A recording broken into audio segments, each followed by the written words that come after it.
लगी रही भारी, ठंड सुदामा को भूख लगी भारी।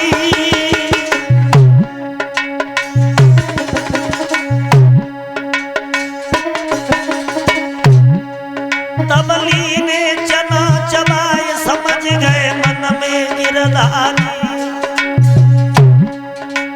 अरे कपट दिन संग मेरे कियो, ताई कारण मनमोहन ने साप तो दे दियो।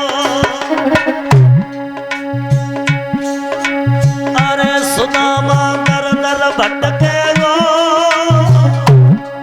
तोय मांगी मिले न भीख बाद ना बैठो रोवे गो।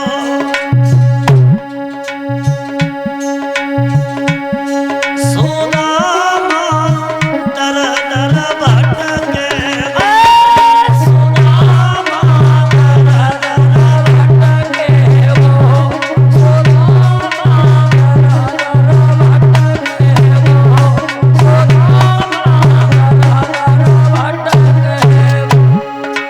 अरे सुदामा दर दर भटके गो, तोय मांगे मिले न भीख बाद न बैठो रोवे गो।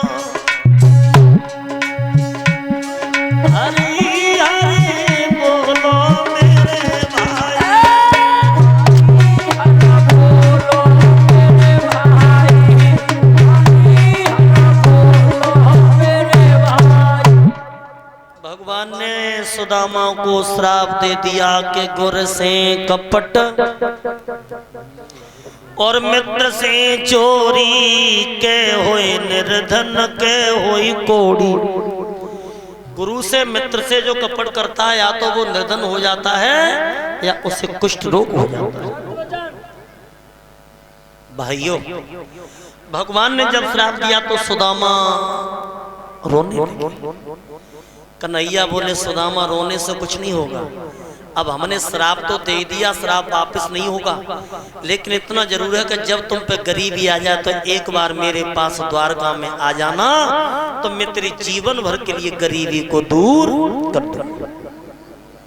उसके बाद ये आश्रम पे आए हैं, शिक्षा ग्रहण की है और ग्रहण करने के बाद बोले हैं गुरुजी से कि गुरुजी अब हम चलेंगे, कुछ गुरुदक्षिणा में ले लें।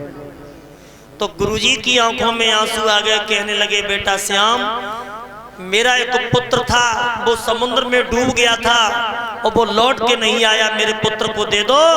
तब भगवान समुद्र के पास गए और समुद्र के अंदर जाकर के अंतरिक्ष में एक पंचजन्य राक्षस से भगवान ने युद्ध किया और गुरु का बालक ला करके गुरु को दिया है।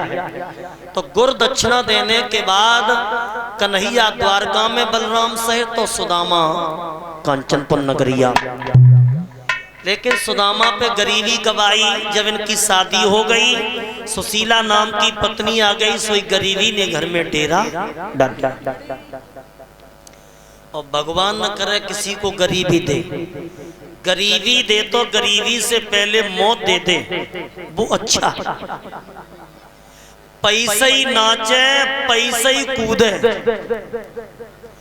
पैसे ही नाचे पैसे ही कूदे, पैसे ही भोए मटकता, और जाकी जेब में पैसा ना ताई की भोए लटकता। बिना पैसा के बिना धन के समाज में न इज्जत है न सम्मान।